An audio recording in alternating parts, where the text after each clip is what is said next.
कोकण हा महाराष्ट्राचा नैसर्गिक रत्न खजिना आहे.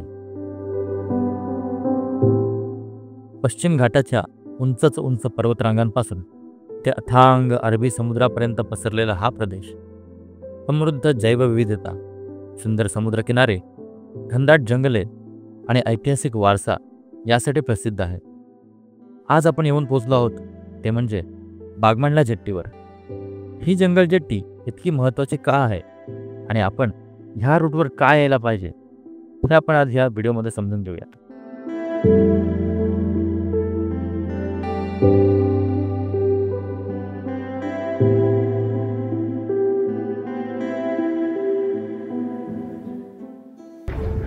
तर मित्रांनो, आपण आता बागमांडल्याला पोहोचलो आहे, म्हणजे जेट्टीवर आहोत आणि वेळासला जाण्यासाठी आपल्याला ह्या जेट्टीवरूनच क्रॉस करावं लागतो.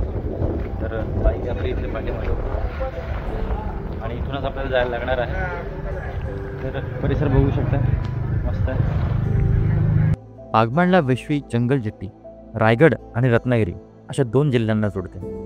सावित्री नदीच्या किनाऱ्यावर असलेले बागमांडला आणि वेश्वी हे 2 गावं जंगल जेट्टींनी जोडले जातात.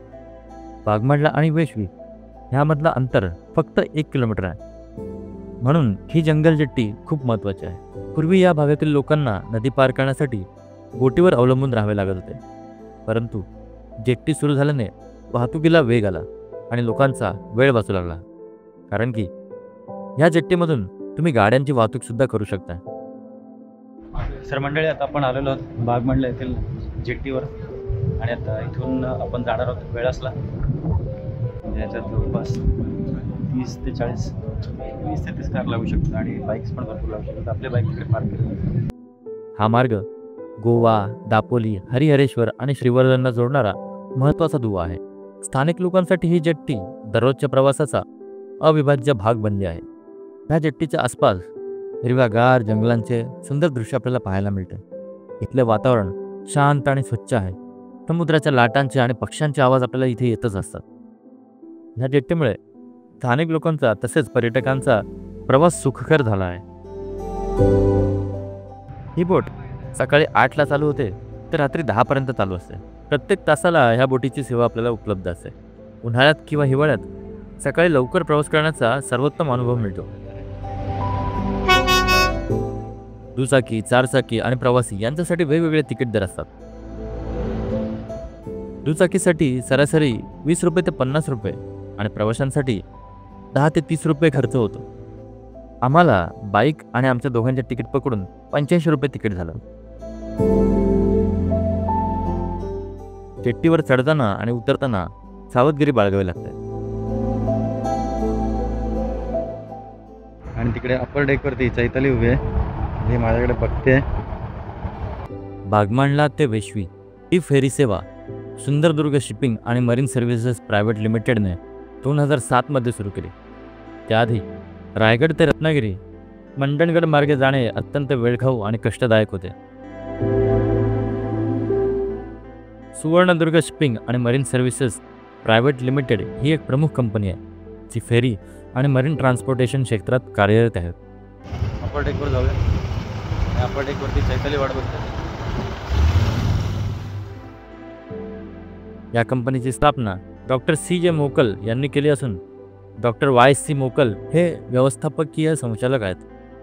कंपनीची स्थापना ऑक्टोबर 2003 मध्ये झाली. सुमारे 65 प्रशिक्षित कर्मचारी विविध ठिकाणी कार्यरत असून महाराष्ट्र मॅरिटाईम बोर्डकडून सर्व आवश्यक परवाने आणि मंजूर तिकीट दर प्राप्त आहेत. तसेच फेरी बोटींच्या आवश्यक तपासणीची वार्षिक तपासणी देखील केली जाते. आणि वरती बसायला खूप जागा आहे. 50 ते 60 माणसं आरामात बसू शकतात.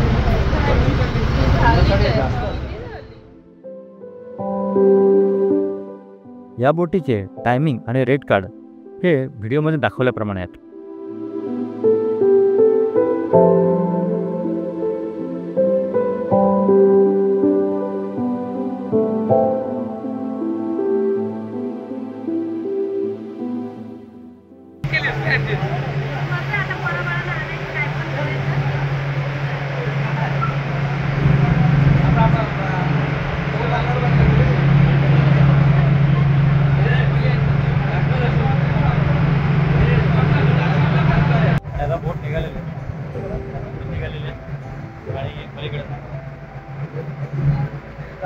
लागणार नाही वेळात जायला.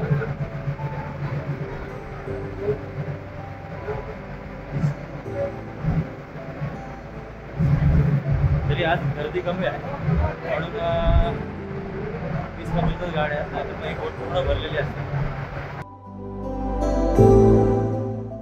खाली बघू शकतो आपण.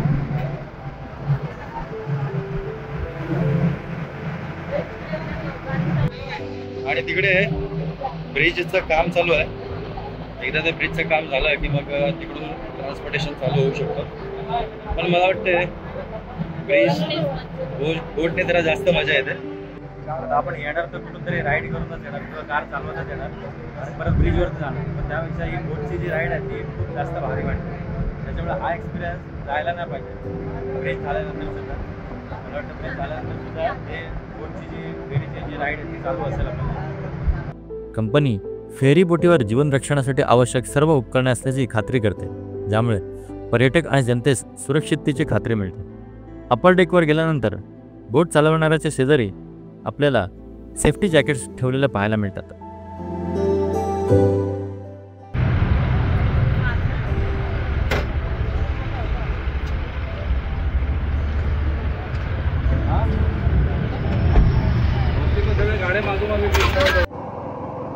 तर मंडळी आत्ता जस्ट जेट्टीमधनं आपण निघालो आहे आणि आता वेळास रोडला आहोत आपण. आणि हा जेट्टीला जाणारा एकदम छोटा रोड आहे. जेट्टी ही खाडी क्रॉस करायला फक्त 10 ते 15 मिनटंच लागतात आणि बोट भरली लगेच की बोट सोडतात. जास्त वेळ काय उभे नाही ठेवतात आणि प्रवासी चालूच असतात. 15-15, 20-20 मिनटाला गाड्या येऊन तिथे उभ्या राहतात. त्यामुळे इतकं काय टाईम नाही लागत.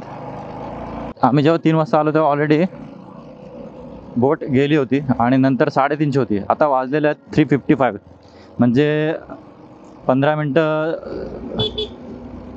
बोट भरायला आणि त्यानंतर 10-15 मिनटं इकडे यायला क्रॉस करायसाठी, खाडी क्रॉस करायला. तर चांगला एक्सपिरियन्स होता. उद्या परत आपण जंगल जेट्टीने जाणार कारण की हरिहरेश्वरला जाताना आपण परत त्याच जेट्टीने जाणार आहोत आणि मस्त वाटलं. छान एक्सपिरियन्स आहे. आणि इथे ब्रिज होतो आहे.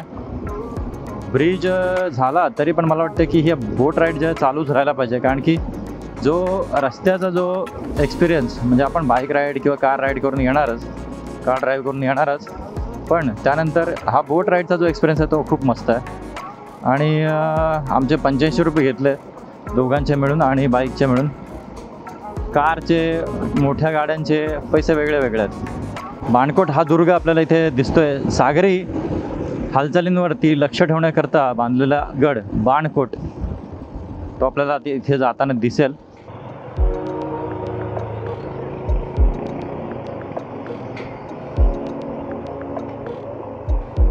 वरती आहे बाणकोट. आणि हा ब्रिज जेव्हा बांधेल तेव्हा इथे जोडणार आहे हा रस्ता.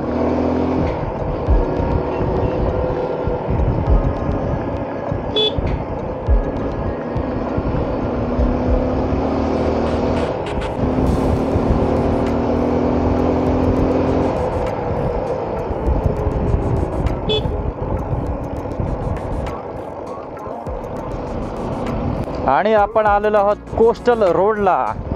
आपण आता जोडलेलो आहोत कोस्टल रोडला आणि हाच रस्ता आपल्याला घेऊन जाणार आहे वेळासला. सनसेटला मजा येणार आहे कारण की एवढा शांत बीच आहे. घाण अजिबात दिसत नाही आपल्याला आणि एवढा सुंदर बीच. हा काय वा. आणि आमचा बरेच वर्षांचा जो प्लॅन आहे वेळासचा तो आज पूर्णत्वास जातोय.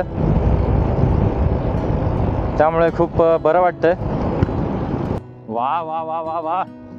किती कसला लांब बीच आहे आणि एकही माणूस दिसत नाही आहे.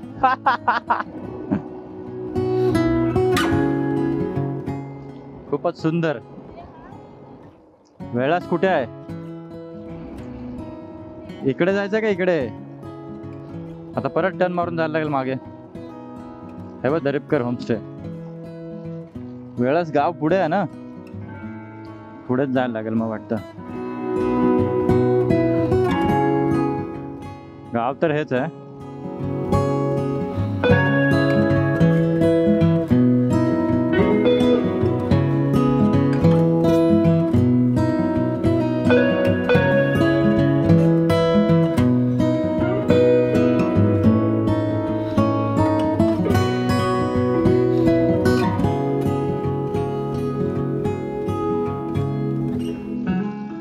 झालं ना, आता पुढे गाव नाही आहे ना.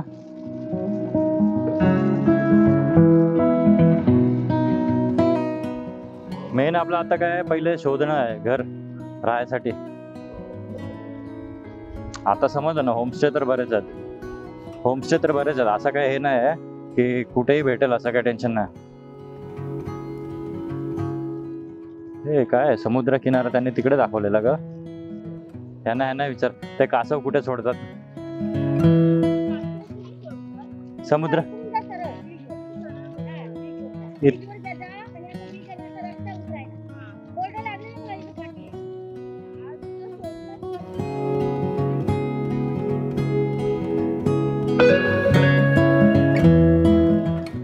लॉक आहे.